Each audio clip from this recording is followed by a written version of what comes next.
여러분은 지금 약 4천년 전 나일강가의 어느 이집트 집안에 있습니다.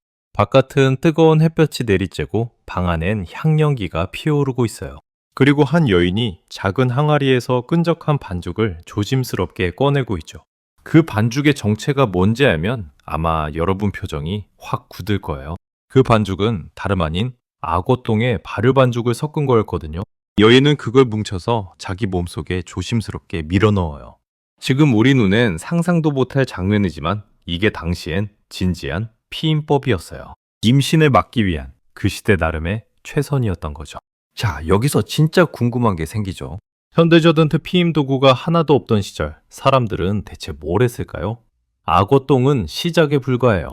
어떤 사람들은 수은을, 납을 마시기까지 했거든요. 도대체 왜 목숨까지 걸어가며 임신을 막으려 했던 걸까요? 우리는 보통 이렇게 생각해요. 옛날 사람들은 무식해서 저런 걸 했나 보다. 근데 이게 좀 억울한 오해거든요. 그 악어 똥반죽 속엔 놀랍게도 진짜 과학이 숨어 있었어요. 심지어 4천년 전 처방의 원리가 지금 약국에서 파는 제품에도 살아있죠. 악어 똥에 과학이 있다고? 이렇게 의심되시죠? 근데 이 답은 생각보다 훨씬 깊고 훨씬 기막힙니다. 어떤 건 진짜 효과가 있었고 어떤 건 사람을 서서히 죽였고요. 그리고 그 중엔 너무 잘 들어서 멸종해버린 기적의 풀까지 있었어요. 오늘 우리는 이 고대 피임의 역사를 한 겹씩 벗겨낼 거예요. 악어똥 속 숨은 과학부터 수은과 납을 마신 사람들, 그리고 사라진 기적의 풀까지요. 경악스럽지만 그 안엔 인간의 절박함이 고스란히 담겨 있거든요. 조금은 서늘하고 조금은 짠한 여행이 될 거예요. 근데 여기서 거의 안 알려진 게 하나 있거든요. 당시 사람들이 피임을 위해 쓴 어떤 풀은 값이 같은 무게의 은과 맞먹었어요.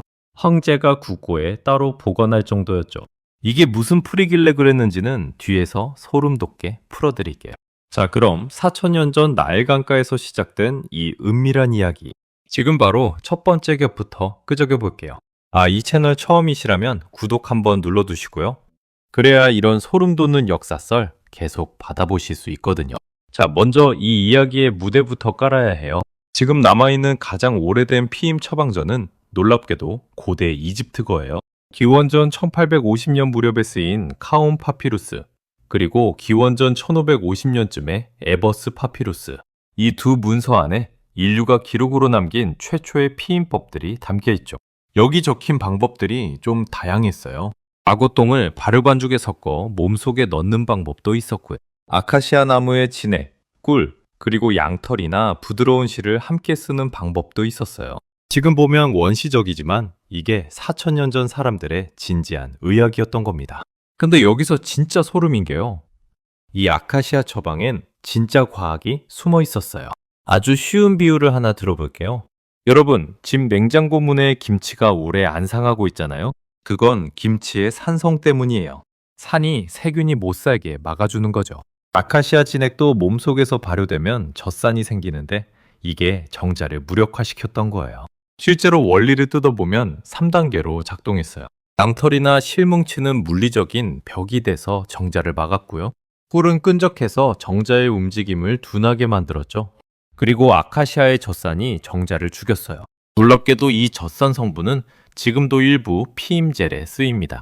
자, 여기까지가 첫 번째 겹이에요. 고대 이집트의 피임엔 진짜 과학이 있었다.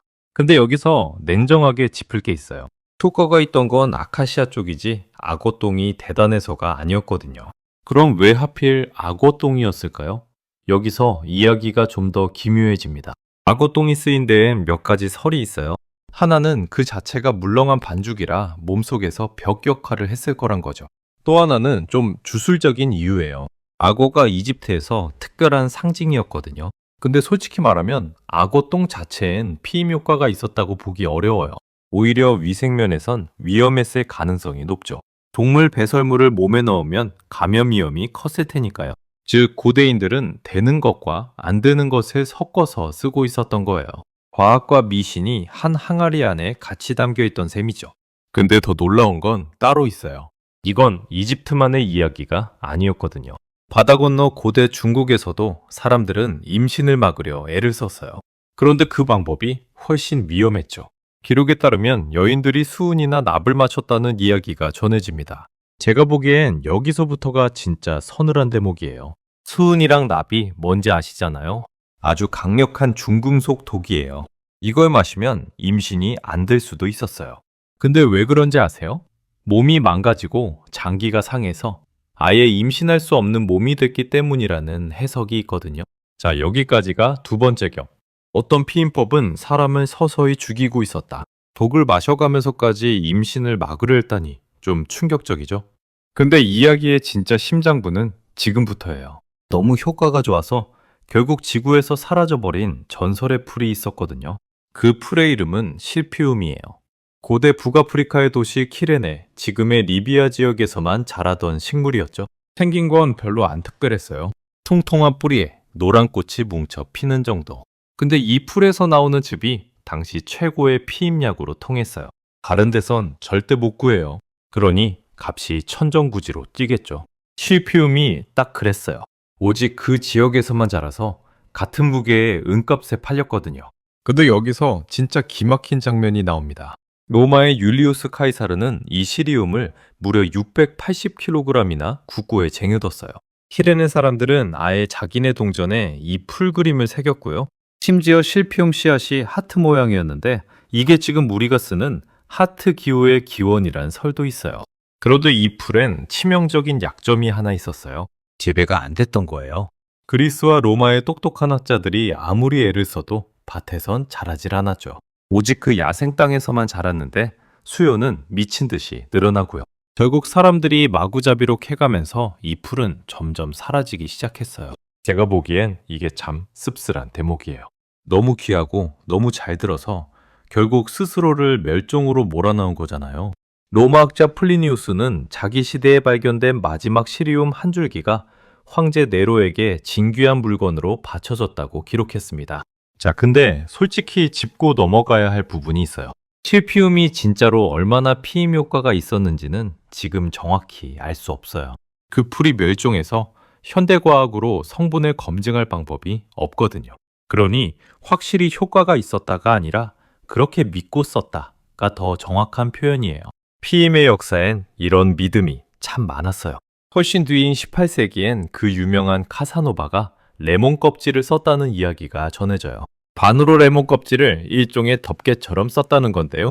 사실 레몬의 산성이 정자에 어느 정도 영향을 줄 수는 있어서 아예 근거 없는 건 아니었죠. 자, 이렇게 쭉 보면 하나의 흐름이 보여요. 악어똥, 아카시아, 수은, 실피움, 레몬까지. 효과가 있든 없든 위험하든 아니든 사람들은 끊임없이 뭔가를 시도했어요. 그 절박함 자체가 수천 년을 관통하고 있었던 거죠. 근데 왜 그렇게까지 절박했을까요? 여기서부터가 진짜 핵심이에요. 그 시절 출산은 지금과 비교도 안 되게 위험했거든요. 아이를 낳다가 목숨을 잃는 여성이 정말 많았어요. 그러니 임신을 막는다는 건 어떤 여성들에겐 머지 아니라 생존의 문제였던 겁니다. 자, 이제 가장 소름 돋는 진실을 말씀드릴 차례네요. 우리는 악어똥이나 수은을 보면서 미개하다고 웃을지도 몰라요. 근데 그 뒤엔 자기 몸과 삶을 지키려던 처절한 몸부림이 있었어요. 안전한 방법이 없으니 독이라도 똥이라도 뭐라도 시도할 수밖에 없었던 거죠. 지금 우리가 당연하게 여기는 안전한 피임은 사실 인류 역사에서 아주 최근에야 생긴 거예요. 불과 1960년에야 먹는 피임약이 처음 승인되고 그 원료는 멕시코 숲의 야생마였거든요. 4천년의 시행착오 끝에 인류는 겨우 지난 60여 년 사이에 안전한 답을 찾은 셈이에요.